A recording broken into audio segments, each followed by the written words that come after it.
Sœur Mbata. Mesdames et messieurs, chers compatriotes, permettez-moi d'abord de vous saluer et de vous remercier aussi d'être venus nombreux.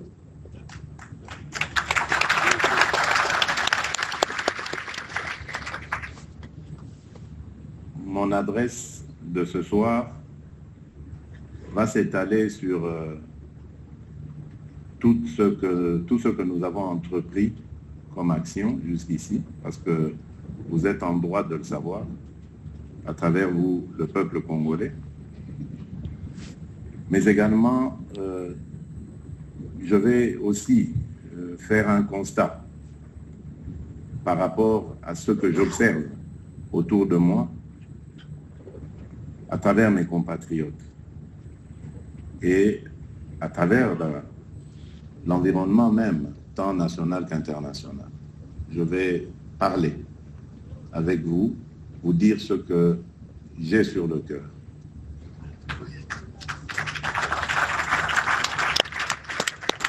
Et vous allez m'excuser parce que contrairement à la tradition, je ne vais pas avoir un échange. Je vais juste vous dire mon message et vous laisser méditer celui-ci. Parce que l'heure n'est pas justement à exprimer tout ce que nous avons en nous. L'ennemi est debout, l'ennemi est actif. L'ennemi, ce n'est pas seulement celui que vous voyez. D'ailleurs, ce que vous voyez n'est que de l'agitation. On a pris quelques esprits faibles de nos compatriotes et on les a placés devant pour donner une illusion de quelque chose. Et je peux vous dire ici que cette illusion ne restera qu'illusion.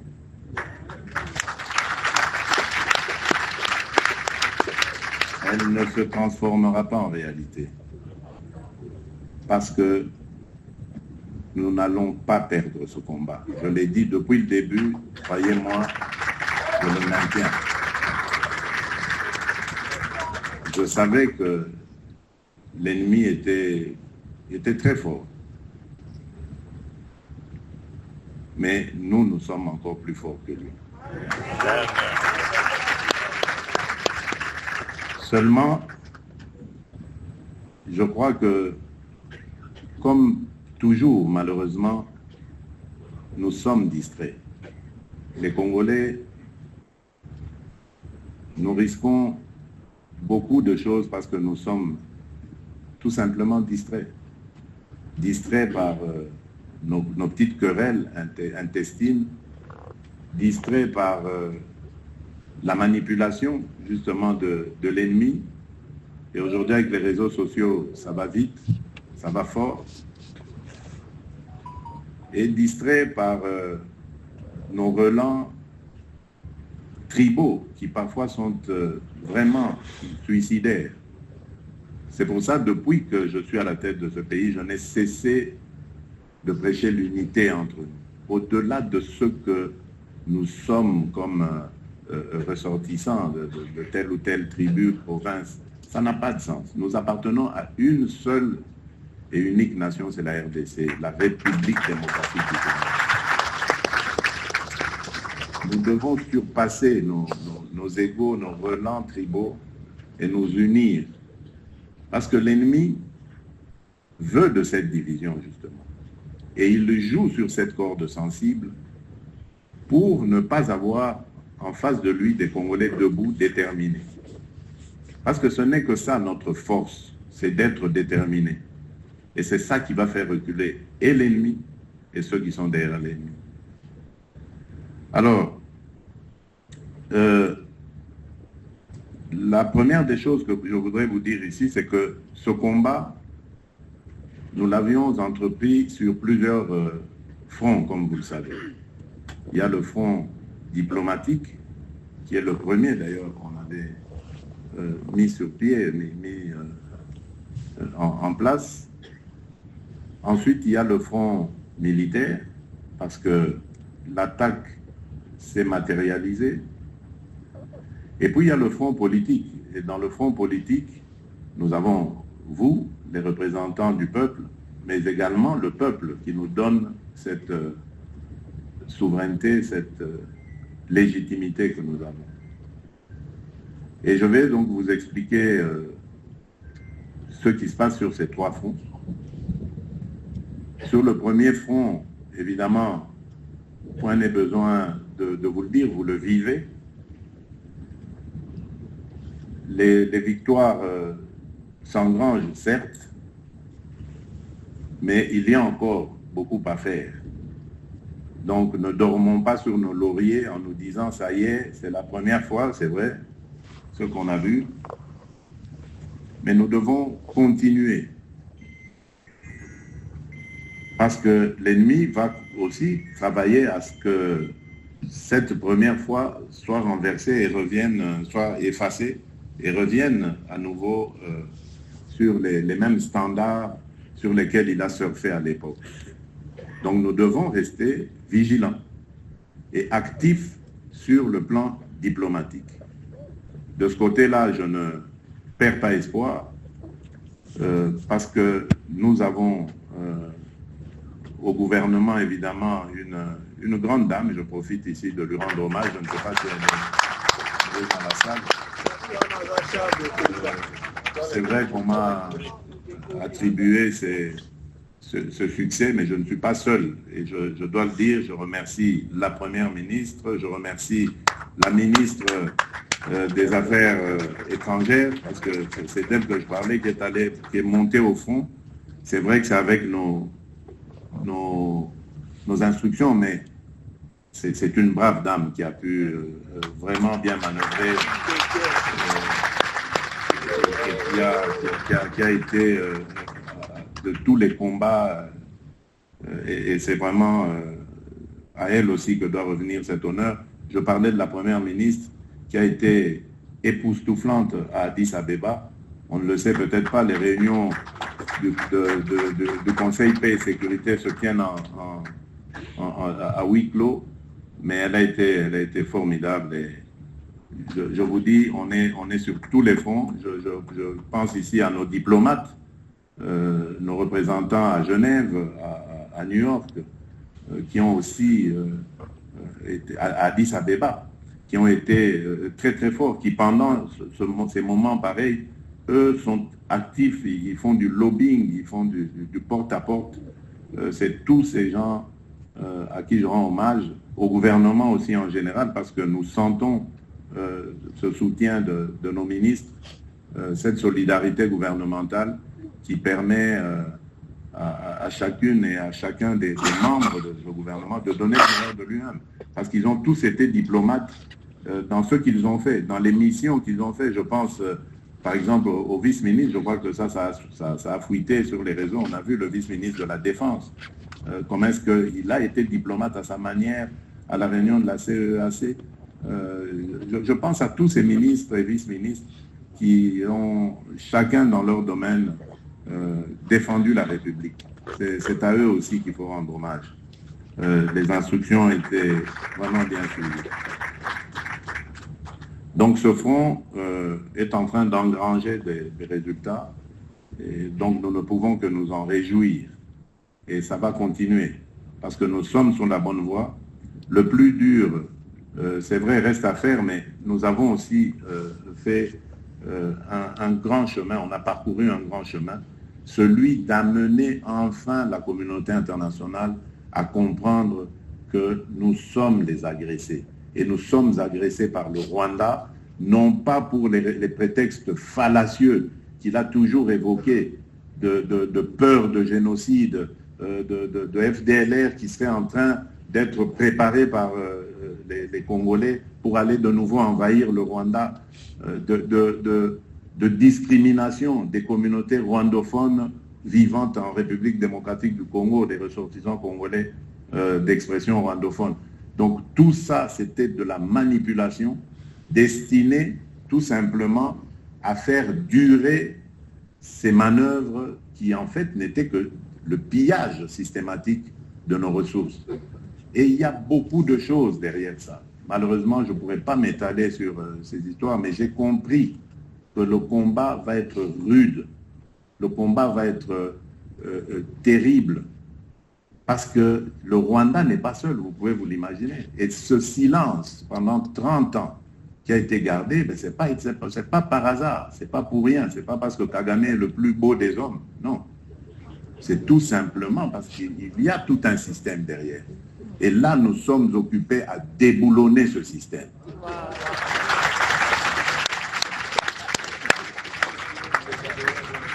Ensuite, il y a le front militaire.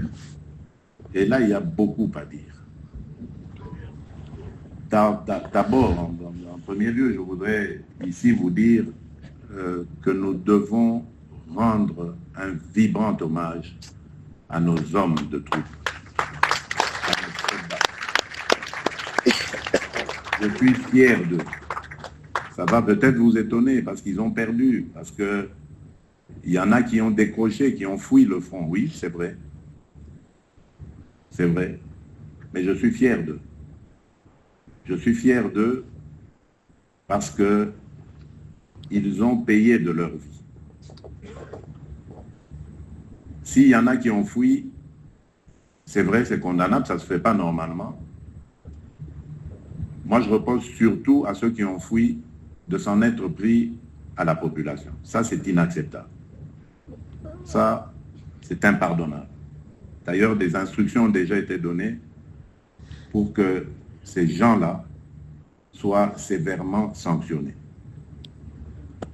Ils ont peut-être des raisons de décrocher, mais ils n'ont pas de raison de s'en prendre aux pauvres gens, à nos pauvres compatriotes qui déjà avaient affaire à cette barbarie qui venait.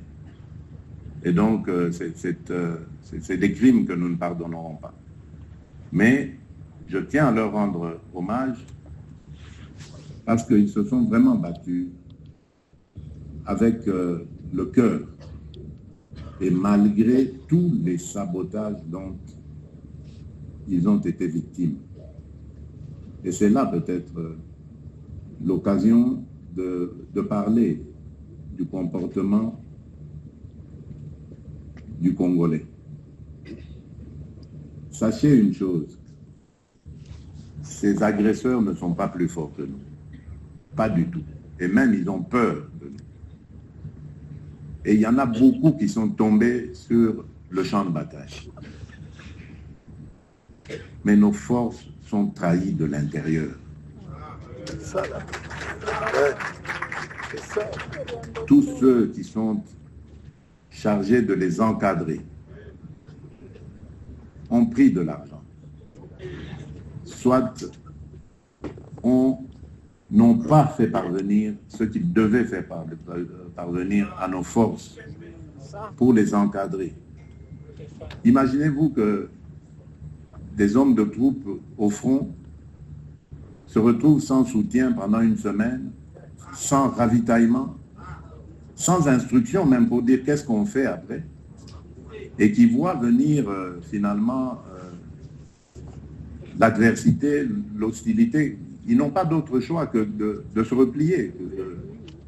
C'est pour ça que je dis, ce sont des braves, mais il ne faut pas encourager ceux qui, en se repliant, s'énervaient, ils exprimaient leur colère sur de pauvres citoyens qu'ils étaient pourtant chargés de protéger. Ça, c'est inacceptable.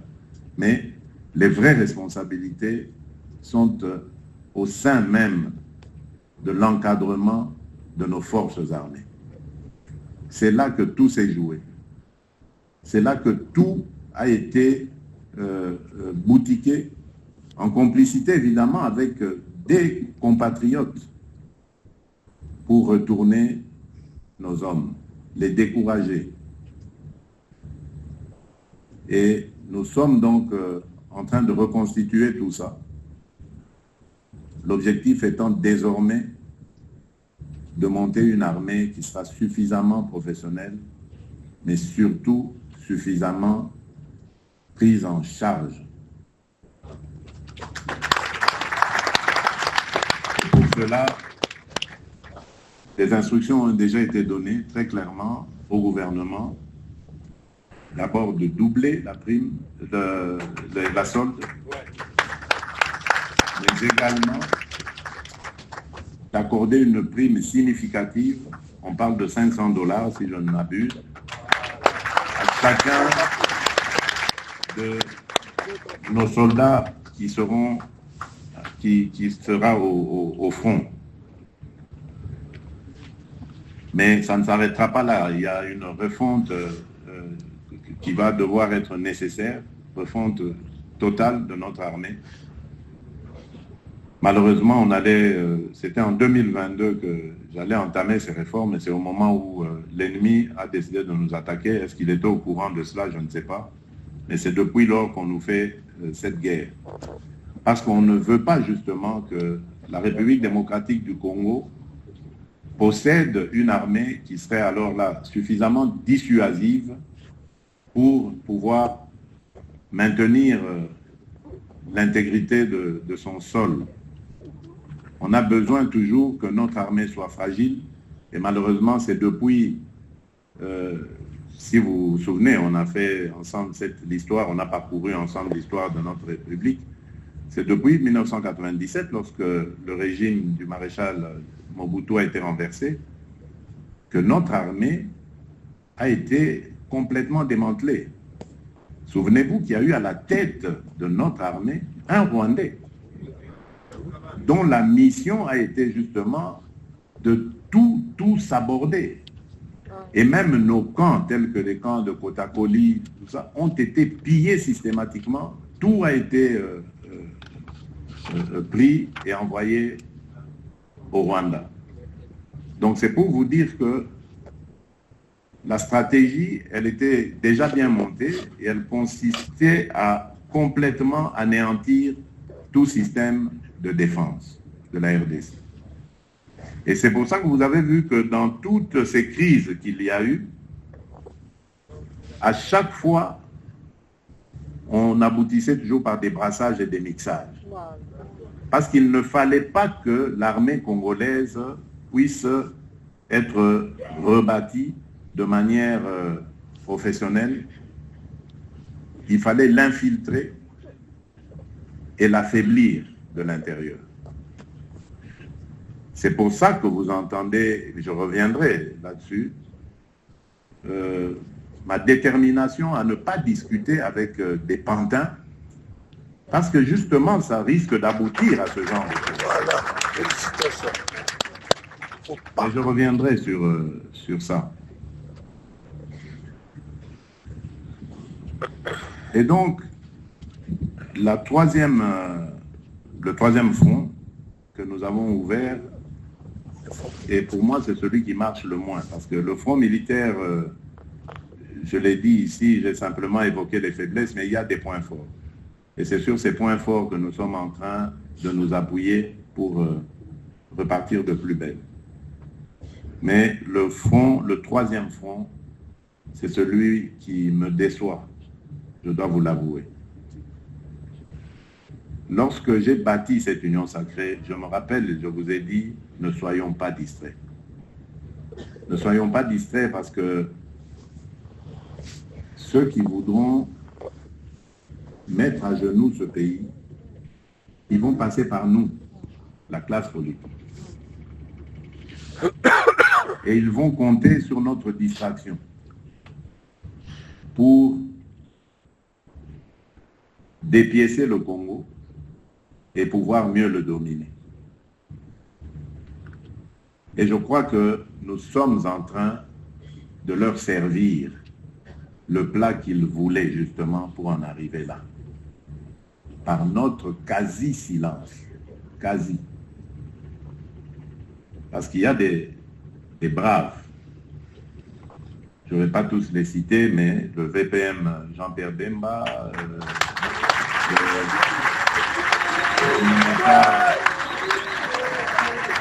le Nineta Guy Luando, le VPM Jean-Pierre Liaou. C'est pour ça que j'ai peur de ne pas tous les citer parce que je peux en oublier.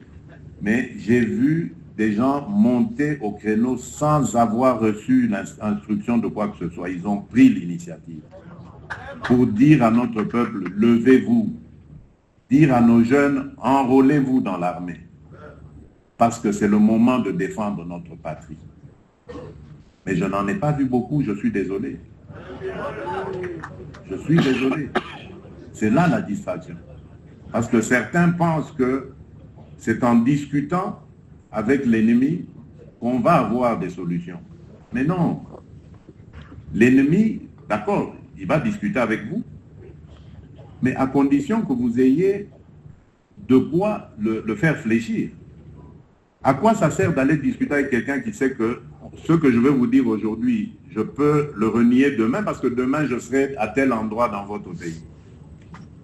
On prône le dialogue. Mais oui, moi je veux aussi le dialogue. Moi je ne suis pas un homme de guerre, jamais. Je ne suis pas venu à la tête de mon pays pour l'amener dans une guerre et faire tuer mes compatriotes. Je suis le premier à vouloir la paix. Et j'étais le premier à l'offrir à nos voisins.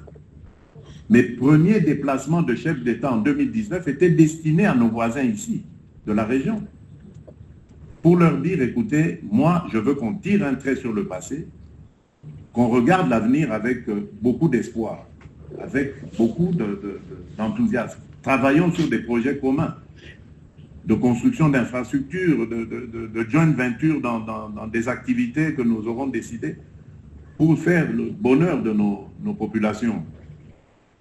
J'avais offert ça. Donc si aujourd'hui, je commence à parler guerre, c'est parce que j'ai compris à qui nous avons affaire. Mais comme dans ce pays, nous n'avons pas confiance les uns envers les autres, voilà ce qui nous divise aujourd'hui. Il y en a qui pensent que le président est radical, il ne veut pas... Non, je suis radical contre le mal qu'on veut infiltrer dans mon pays. Ça, je ne l'accepte pas. Ça, c'est vrai. Ça est très bon. Dialogue, oui, je veux un dialogue, mais dialogue pour qu'on foute la paix définitivement à mon pays, qu'on nous laisse évoluer tranquillement vers notre développement. Je ne veux pas de dialogue pour qu'on se retrouve encore avec des passages et des mixages qui, dans quelques années, vont donner encore lieu à des guerres. Donc, moi, je veux bien qu'on discute. Mais avant de discuter, nous devons montrer nos dents, montrer nos forces. Et comme ça, nous allons discuter d'égal à égal. Pas de dominant à dominant. Vous n'obtiendrez rien en discutant de dominant en dominant. Plutôt mourir que d'aller autour d'une table en perdant, en étant perdant dans le statut, en ayant le statut de perdant. Parce que là, on va vous manger, mais vraiment sans problème. Et c'est pour ça que moi, j'avais dit, je ne veux pas discuter avec des pantins. Les pantins ne vont jamais parler de leurs problèmes. Les pantins, quand ils sont en face de vous, ils vont répéter le message de leur maître. Alors, tant qu'à faire, je préfère parler avec leur maître. Et quand vous avez vu, nous avons parlé avec leur maître. Nous sommes arrivés au 15 décembre. Qu'est-ce qui s'est passé? Il a fui. Il a fui parce que l'étau était en train de se resserrer sur lui. Il savait que ce jour-là, s'il était venu, ça sonnait le glas de toutes les aventures qu'il a menées en République démocratique du Congo.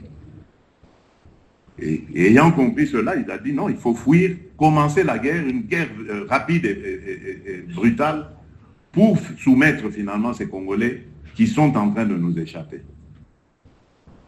Et lorsque nous sommes en train d'organiser le front diplomatique pour freiner, bloquer cela, c'est dans mon propre camp que j'apprends que voilà, il y en a qui sont déjà en pourparlers, il y en a qui condamnent la position du président, qui trouvent qu'il est trop radical, qui trouvent qu'il doit négocier. Mais négocier quoi? Et en quelle position? Voilà. Réveillez-vous, chers compatriotes. Ouais.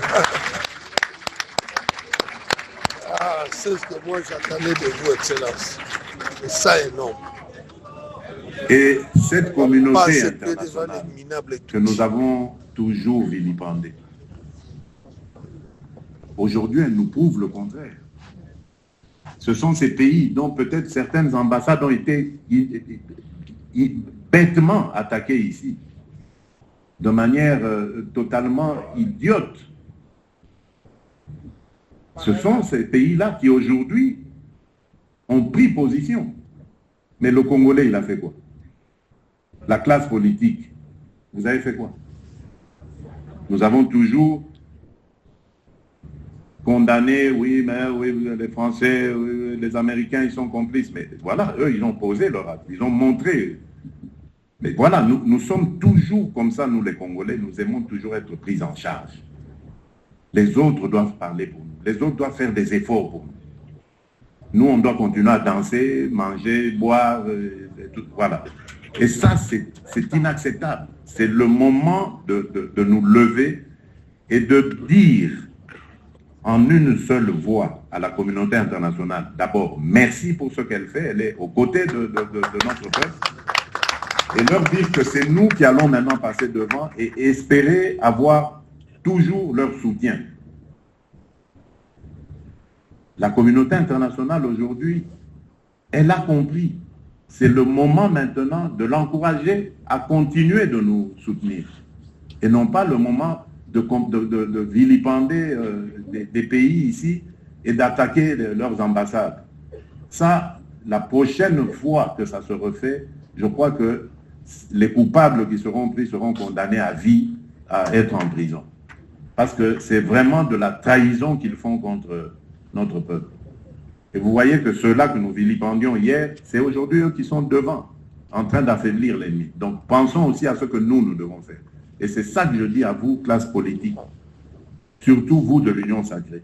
Parce que je vous avais invité, quand j'avais formé cette famille politique, à nous engager à protéger nos concitoyens, à travailler pour leur bien-être et à sécuriser notre pays.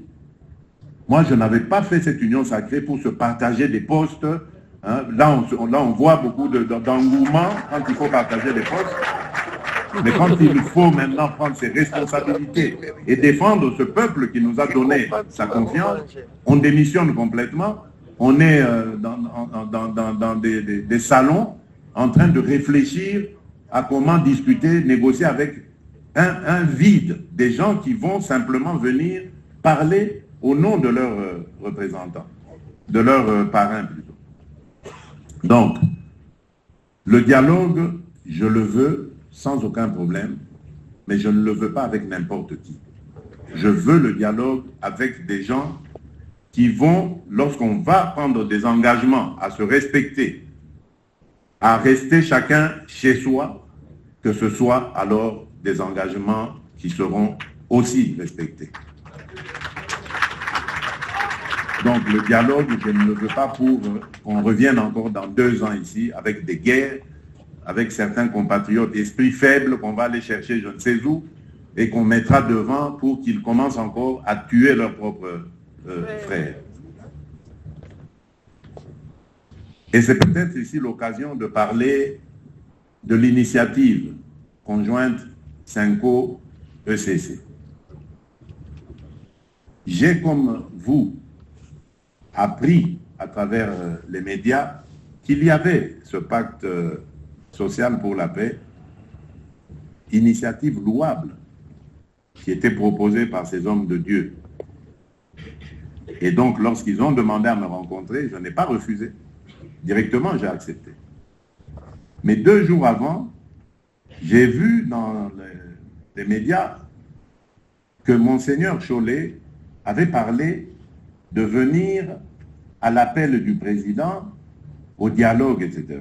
Donc j'ai trouvé ça un peu bizarre et j'ai voulu préciser d'entrée de jeu quand ils sont arrivés, en disant à Monseigneur Chollet que je n'avais pas très bien compris son message, je n'ai pas demandé moi cette rencontre, et que j'aimerais qu'à la sortie, ils précisent que c'est à leur initiative et non à la mienne que cette rencontre avec eux se fait. Parce que moi, le dialogue, je lui ai dit, il est permanent. Et je l'avais déjà dit. Moi, le dialogue, ce n'est pas aller s'enfermer entre 4 murs hein, et commencer à discuter. Le dialogue, ça a commencé tel jour. Non, non. Le dialogue, il est permanent. Même avec mes adversaires. Ma main est toujours tendue pour le dialogue. Parce que je sais que je ne suis pas parfait.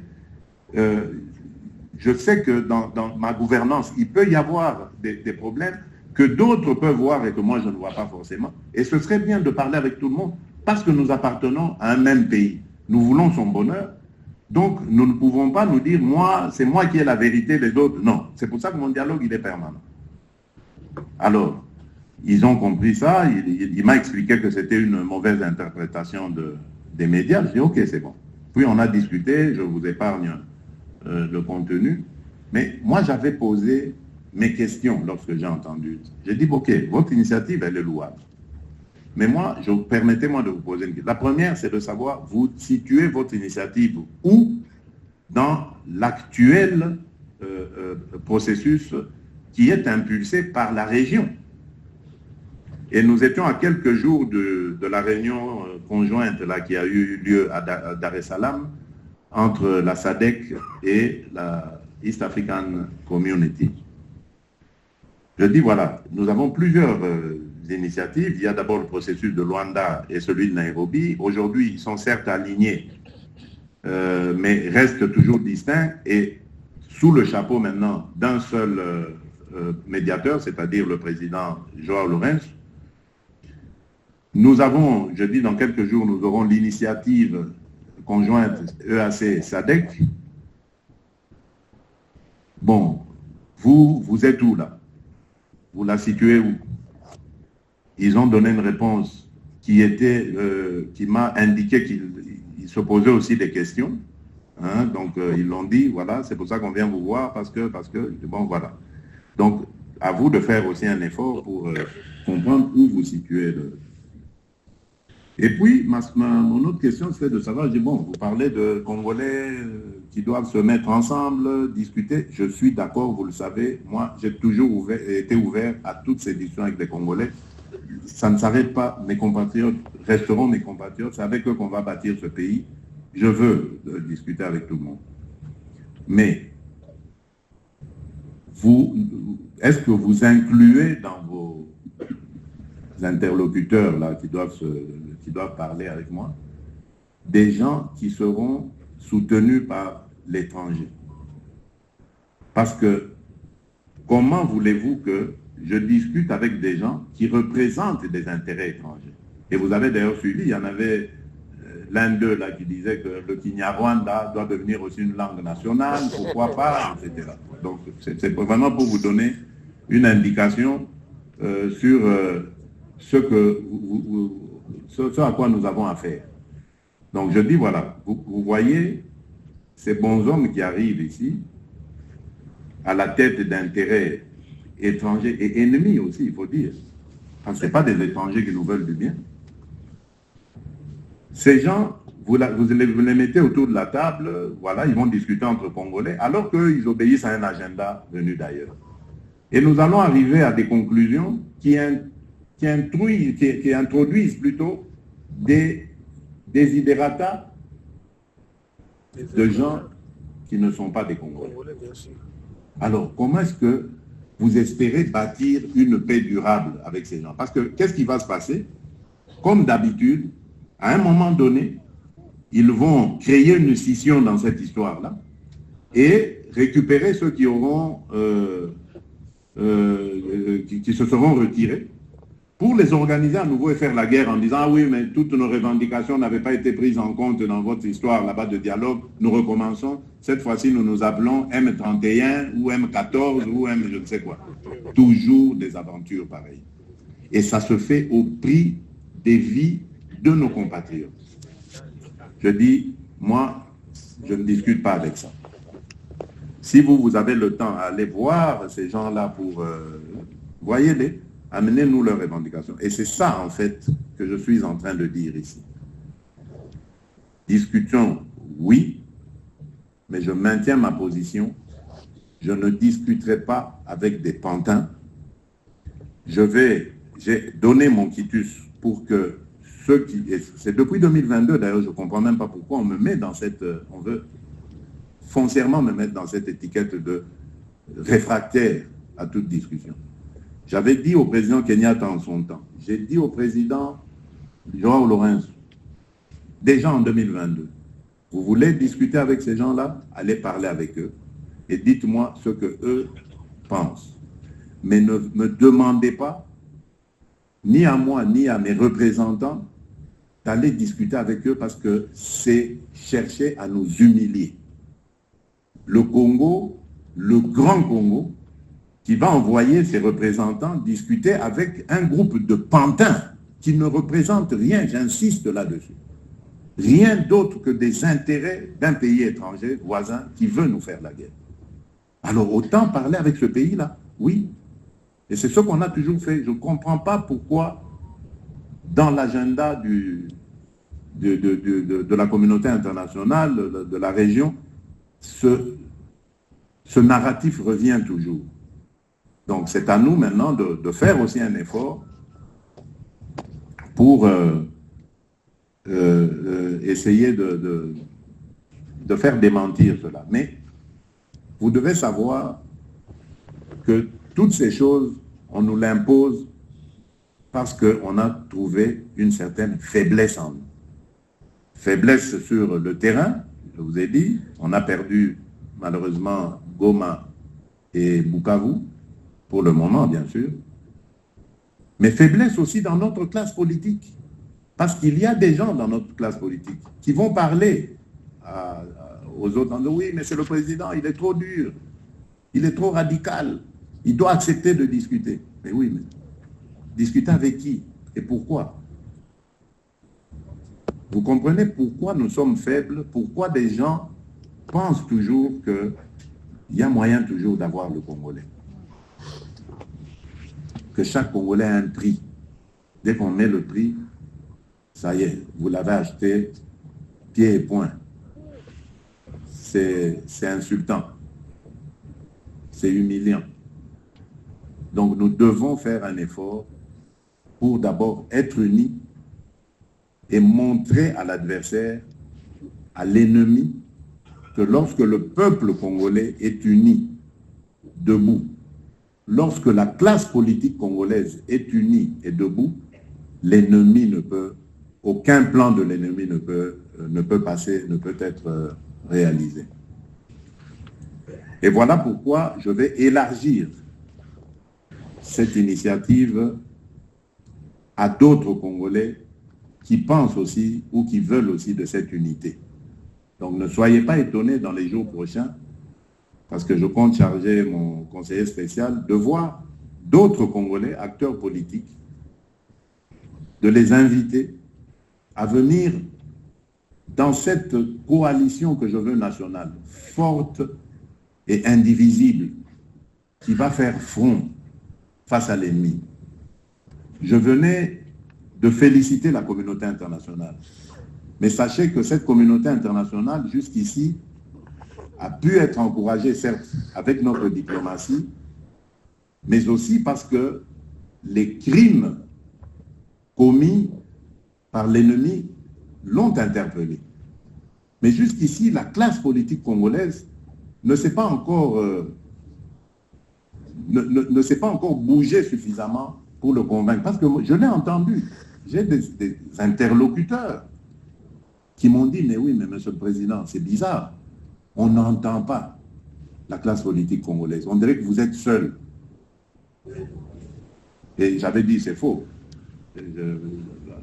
À certains qui m'ont interpellé là-dessus, je dis, c'est faux. Monsieur Jean-Pierre Bemba, par exemple, c'est pas n'importe qui. Monsieur, j'ai cité quelques noms, dit, voilà, c'est pas n'importe qui. Quand vous dites, je suis seul, c'est pas vrai. Vous avez cité notre adorable doyen, le président Mbosso dit Joe Biden. Joe Biden. Je dis, mais ce ne sont pas n'importe qui. Je suis désolé quand vous dites je suis seul, je ne suis pas seul. Et puis il y a le peuple congolais. Vous n'avez pas vu les rues, vous n'avez pas vu tous ces rassemblements. Le peuple est mobilisé. Mais malheureusement, le peuple est mobilisé sans beaucoup de pilotes. Donc, vous savez maintenant, hommes et femmes de l'Union sacrée, ce à quoi vous devez vous en tenir. Vous devez mobiliser ce peuple. Ce n'est que quand ce peuple sera debout partout que ce message va être renforcé dans les officines de la communauté internationale. Parce que ceux qui l'ont décidé ils l'ont fait sans vous. Et méfiez-vous des choses qu'on fait sans vous. Il faut qu'on entende non seulement votre détermination à ne pas laisser l'ennemi s'aventurer à nouveau dans notre pays, mais qu'on entende aussi ce que vous voulez. Qu'est-ce que vous voulez? Et quand vous me laissez seul dire, voilà, moi je ne veux pas discuter avec des pantins, pendant que d'autres passent derrière pour dire non, mais le président est trop dur, il faut discuter avec eux et tout ça. Alors que ce sont des pantins. Mais vous affaiblissez ma position. Parce que là, on va dire, oui, mais il est seul, le président. Donc, allons, on fait un cessez-le-feu, et puis allez, on les met tous au dialogue. Et le dialogue, là, va nous amener des mêmes problèmes dans quelques années, ou dans quelques mois même, d'ailleurs. Donc, ce n'est pas possible de retomber toujours. On dirait qu'on ne s'arrête pas un instant pour dire qu'est-ce qui a marché, qu'est-ce qui n'a pas marché dans ce pays. C'est ça qu'il faut faire. C'est ça que nous devons faire, s'il vous plaît, chers compatriotes. Il y en a peut-être qui sont de bonne foi, qui restent là, parce qu'ils ne savent pas ce qu'il faut faire. Mais non, Bitumba et Tangi Biso et Tangi Banamboka. Ne vous en faites pas. Quand on viendra ici, ils ne vont pas choisir que voilà, oh, Yotoroti Kabango. Non, ils vont tous nous soumettre. Tous. Ceux qui vont faire allégeance, ah ben, tant mieux pour eux. Mais ceux qui vont résister, ils seront écrasés. Parce que c'est ça leur modus operandi. C'est comme ça qu'ils ont fonctionné. Je vous ai parlé de 1997 ici. Quand ils sont arrivés, la première des choses qu'ils ont faites, c'était quoi? On met un Rwandais à la tête de l'armée. Et c'était ça l'erreur fatale. Malheureusement, lorsque le défunt président Laurent Désiré Kabila l'a compris, c'était trop tard pour lui. Il était encerclé, terminé. C'était trop tard. Donc ne commettons pas cette erreur. D'ailleurs, ça doit nous inspirer. Il nous a envoyé un message, même si c'est à titre posthume. Mais c'est un message que le musée nous a envoyé de dire « Ne trahissons pas le Congo. » Ne le trahissons pas. Retenons cette leçon pour dire « On ne le fera plus. » Et on ne doit plus le refaire. Donc, mobilisons-nous, s'il vous plaît. Et je crois encore en vous. J'ai confiance en vous, en vos capacités de mobilisation. J'ai vu ce à quoi vous étiez capable lors des élections de 2023. Maintenant, les élections sont passées. Il faut défendre la patrie. 73% de nos compatriotes m'ont fait confiance. Nous ne devons pas les décevoir. Nous avons plus de 80 ou 90% de l'Assemblée nationale, du Sénat. Nous ne devons pas décevoir nos compatriotes. On n'a pas été aux élections comme dans un jeu, mais nous avons été aux élections pour sauvegarder les vies de nos compatriotes et leur garantir le bien-être. Si nous avons des choses qui ont été ou qui ne se sont pas bien passées, l'Union sacrée est là pour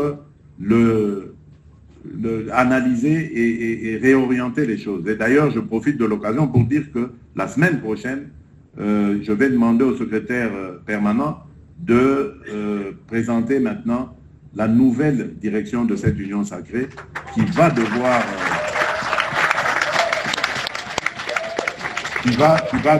maintenant prendre les choses en main de manière efficiente et impulser vraiment un rythme régulier à notre famille politique. Je ne perds pas espoir et je vous demande aussi de ne pas perdre espoir. De ne pas perdre espoir, au contraire, nous sommes du bon côté de l'histoire et nous sommes du côté de la victoire aussi. Rien n'est perdu. Même pour Goma et Bukavu, rien n'est perdu. Je vous en conjure. Donc ne baissez pas les bras. Nous avons perdu une bataille, 2 batailles, peu importe, mais nous ne perdrons pas la guerre. Donc il est temps de vous réveiller, il est temps de vous remuer. Parce que le Congolais, le peuple congolais a besoin de nous, il a besoin de vous. Donc ne me décevez pas, s'il vous plaît. Faisons vraiment cet effort collectif qui est nécessaire pour notre relèvement. Donc, comme je l'ai dit, j'ai été d'ailleurs inspiré pour cela par mon propre leader, mon père, en 1996, lorsqu'il s'est levé, lorsque les premiers signes de l'invasion, de l'agression ont été clairs. Il s'est levé alors qu'il était dans l'opposition radicale, une opposition dans laquelle d'ailleurs le défunt maréchal Mobutu l'avait placé, parce qu'on est, vous souvenez-vous, on sortait de la CNS, Conférence nationale souveraine, donc on devait aller vers une transition et puis à des élections. Puis, le jeu politique a fait que Étienne Tshisekedi a été écarté. Mais n'empêche, il s'est surpassé en disant, peu importe les divergences que nous avons, je vais voir le maréchal, parler avec lui en compatriote, parce que la nation est en danger, le pays est en danger. Et moi, je me souviens, à l'époque, nous étions en Europe, nous sommes allés l'accueillir, et on lui a posé la question, mais qu'est-ce que tu fais? Le régime est finissant là-bas, c'est fini, qu'est-ce que tu veux sauver encore? Il nous a dit, vous ne comprenez pas, vous, que celui qui vient là, à la tête d'intérêts étrangers, il ne vient pas pour nos intérêts à nous. Donc il faut très vite arrêter ça, et je vais voir mon frère, on s'entend avec lui, on fait un front commun pour barrer la route à celui-là. Et comme lui vient avec des intérêts étrangers, on le retirera de ces étrangers, des mains de ces étrangers, et on va l'inclure parce que c'est aussi une des retombées, une des conséquences de la gestion de Mobutu. Donc on le prendra, on avance avec lui. Malheureusement, ça n'a pas été très bien compris dans l'entourage du maréchal. Puis bon, il y a eu toutes ces maladresses. Et voilà, bon, c'est peut-être Dieu aussi qui fait des choses à sa manière. Mais cela m'a inspiré pour aussi aller vers nos compatriotes, les autres ici, pas ceux qui viennent en face avec des intérêts étrangers, parce que ça n'a rien à voir avec une quelconque gestion du pays, parce que nous sortons des élections, nous venons à peine d'installer nos institutions, et cette guerre commence, ça a tout à voir avec ceux qui nous font la guerre pour nous voler nos minerais. Ça n'a rien à voir avec une gestion politique chaotique, faux. Ceux qui nous volent nos minerais veulent continuer leur commerce néfaste, c'est tout. Et pour ça, il faut inventer 1001 raisons pour justifier le fait qu'on veut faire la guerre. Et prendre un fils du pays, frustré, et avancer avec lui. Donc voilà maintenant pourquoi je cherche les autres fils du pays pour leur tendre la main et dire, mettons-nous ensemble, faisons face à l'ennemi. Celui qui acceptera de prendre la main sera le bienvenu et nous discuterons peut-être, on verra bien, pourquoi pas, de la composition d'un gouvernement d'union nationale pour faire face à ça. Alors, quant à l'initiative de nos hommes de Dieu, comme je l'ai dit, c'est louable. Toute personne qui cherche la paix ne peut qu'être encouragée.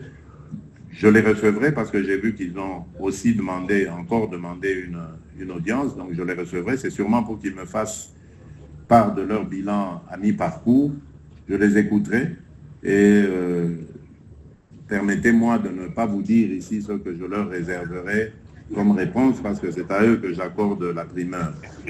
Donc voilà tout ce que je peux dire en substance. Je crois que j'ai été complet.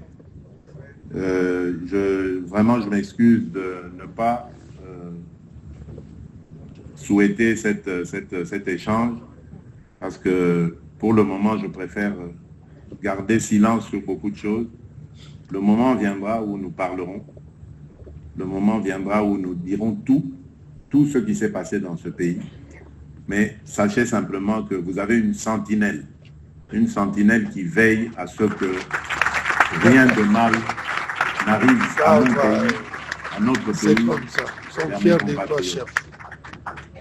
Tout ce que je vous demande aussi, c'est de rester vraiment actif dans la prière. Parce que moi, j'ai vu ce que la prière peut emmener comme succès et comme résultat. Dieu aime vraiment ce pays. Croyez-moi. Il nous aime vraiment. Il protège ce pays et il le protégera. L'ennemi sera complètement anéanti. Amen. Je vous le dis. Que Dieu vous bénisse. Merci. Merci. Bon.